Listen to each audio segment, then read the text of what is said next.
How can we prove that Islam is the right way of life, is the best way of life? If we analyze most of the major religions, they speak good things. Most of the major religions, they tell us not to rob, not to cheat, not to molest a woman. But the difference between Islam and the other religions is that Islam shows you a way how to achieve a state of that goodness. For example, all the religions say that you should not rob. Hinduism says that, Christianity says that, Judaism says that, Islam says the same. But Islam shows you a way how to achieve a state in which people will not rob. Islam has a system of zakat, that is every rich person who has a saving of more than the nisab level, more than 85 grams of gold, he or she should give 2.5% of that excess wealth in charity every lunar year. If every rich human being gives zakat, poverty will be eradicated from this world. There will not be a single human being who will die of hunger. And according to statistics, we come to know that the income of the 3 richest people in the world is equal to the GDP of the 47 poorest country in the world. And there's another statistics that if a few hundred richest people in the world, if they give zakat, 2.5% of the wealth in charity, poverty will be eradicated from this world. After this, the glorious Quran says in Surah Ma'idah, chapter number 5, verse number 38, as to the thief, be it a man or a woman, chop off his or her hand as a punishment from Allah subhanahu wa ta'ala. Non-Muslims will say, chopping off the hands in this age of science and technology, Islam is a barbaric religion. It's a ruthless way of life. And they think that if you go to Saudi Arabia, where this law is practiced, every second person you come across will have his hands chopped off. I have been to Saudi Arabia several times. I have not seen a single human being whose hands have been chopped off.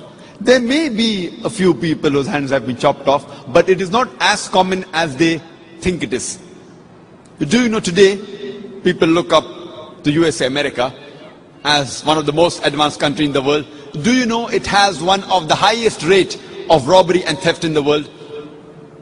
I'm asking a simple question, that if you implement the Islamic Sharia in USA or in North America, that every rich man who has a saving of more than 85 grams of gold should give 2.5% of that excess wealth in charity, that is zakat.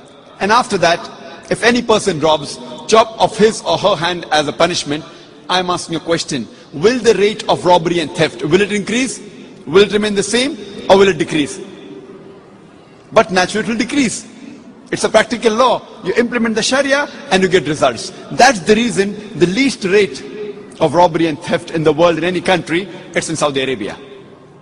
Similarly, most of the major religions say that you should not molest a woman, that you should not rape a woman. Hinduism says that, Christianity says that, Judaism says that, Islam says the same.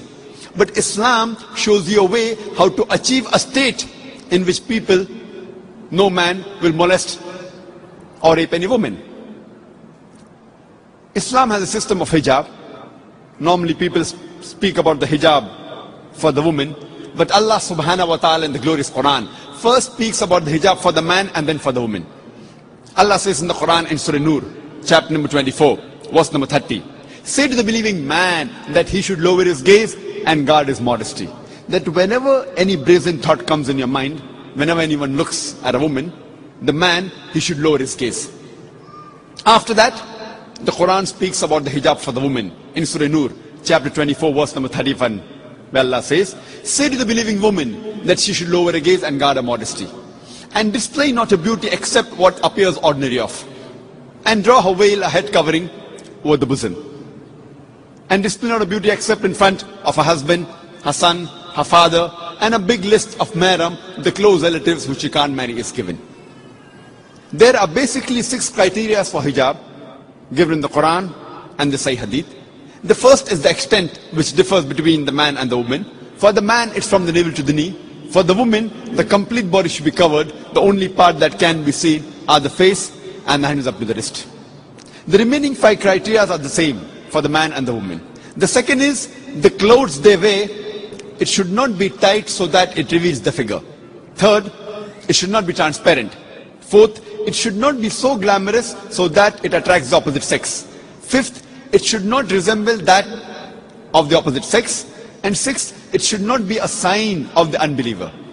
And the reason for hijab is given in Surah Ahzab, chapter 33, verse number 59, where Allah says, O Prophet, tell your wives and your daughters and the believing women that when they go abroad, they should put on the cloak, so that they shall be recognized and it will prevent them from being molested. Quran says hijab has been prescribed for the women so that they shall be recognized and it will prevent them from being molested.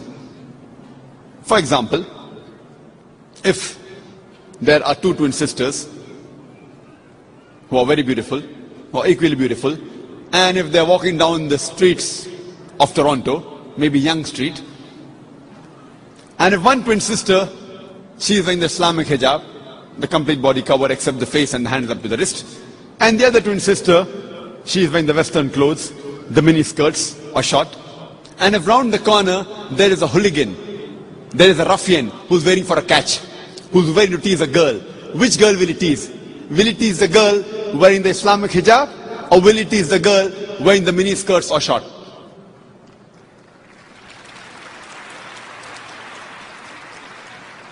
After that, the Islamic Sharia says, if any man rapes any woman, he gets capital punishment, death penalty.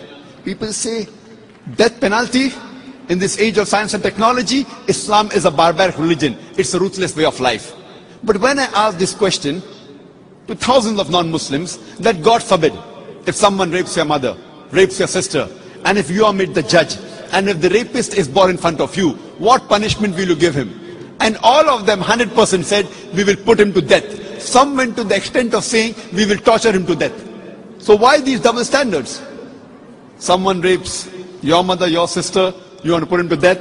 Somebody rapes somebody else's mother or sister, you say death penalty is barbaric law. Do you know, according to statistics,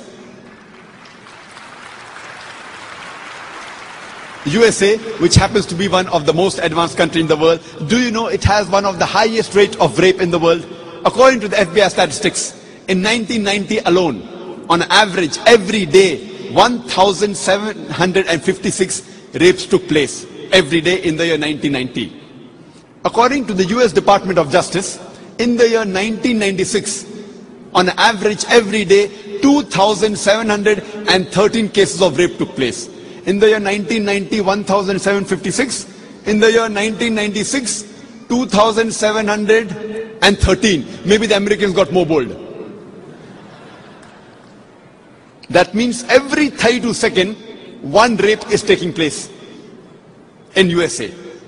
You know, we are here in this auditorium, maybe for the past 6 hours. Already 600 rapes may have taken place in USA till the time you are here.